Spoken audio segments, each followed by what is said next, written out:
3년 만에 다시 투자 기회가 왔다고 볼 수 있겠죠.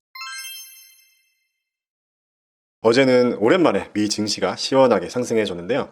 안타깝게도 테슬라만 빨간색 모습이 눈에 띄네요. 테슬라는 어제도 마이너스 4.79% 하락했습니다. 지난주 테슬라 실적이 시장의 기대에 못 미친 여파가 이번 주까지 이어지고 있는 걸까요? 그래도 어제는 3대 지수 모두 기분 좋게 상승 마감했네요.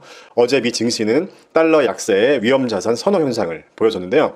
S&P 500은 1.19%, 나스닥은 1.15%, 다우지수는 1.55% 상승한 반면에 국채 금리도 다시 상승하는 모습입니다. 10년물이 4.88%, 30년물이 5.04%로 소폭 상승 중입니다.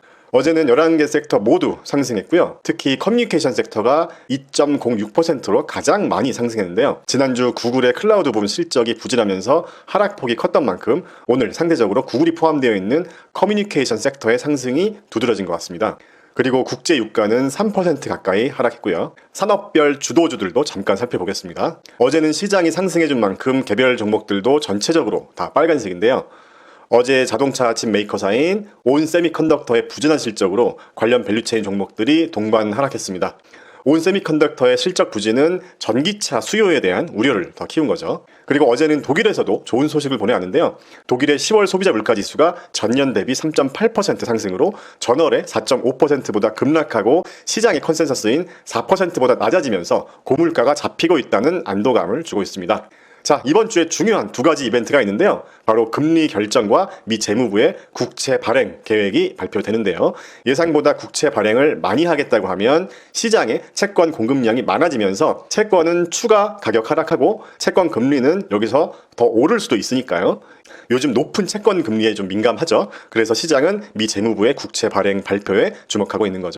자, 오늘의 메인 뉴스는 리얼티 인컴입니다. 리얼티 인컴은 부동산 포트폴리오를 확장하기 위해서 약 93억 달러라는 거금을 들여서 스피릿 리얼티의 주식 전량을 인수하는 계약을 발표했다고 하는데요. 이번 인수로 포트폴리오가 강화되면 연간 계약 임대료가 38억 달러에서 45억 달러로 늘어날 것으로 기대하고 있습니다.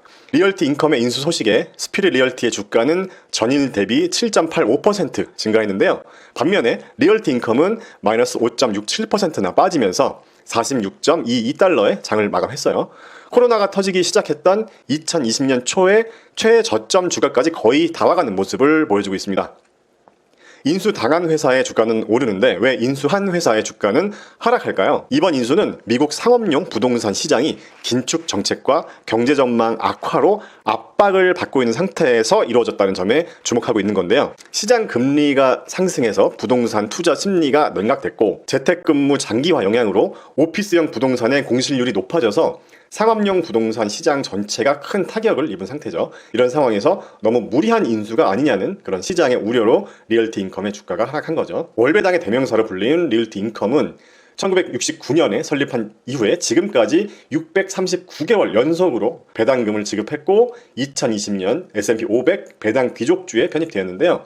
특히 배당률은 코로나 때 거의 6.5%까지 상승했었는데 지금 배당률을 보면 거의 코로나 수준과 근접한 6.2% 수준입니다. 배당주를 좋아하는 분들은 3년 만에 다시 투자 기회가 왔다고 볼 수 있겠죠. 자, 지난주까지 시장이 많이 하락해서 속상하실 텐데 이럴 때일수록 내가 어떤 투자를 하고 있는지 한번 생각해 보시기 바랍니다. 나는 장기 투자자인가? 단타나 트레이딩을 하는 사람인가? 내가 장기 투자자이고 목표 기간까지 계속 투자를 늘려나간다면 내가 좋아하는 자산의 가격을 할인된 가격에 사는 게 좋겠죠? 어차피 나중에 오를 자산이라면 말이죠. 지금 싸게 사는 게 좋잖아요.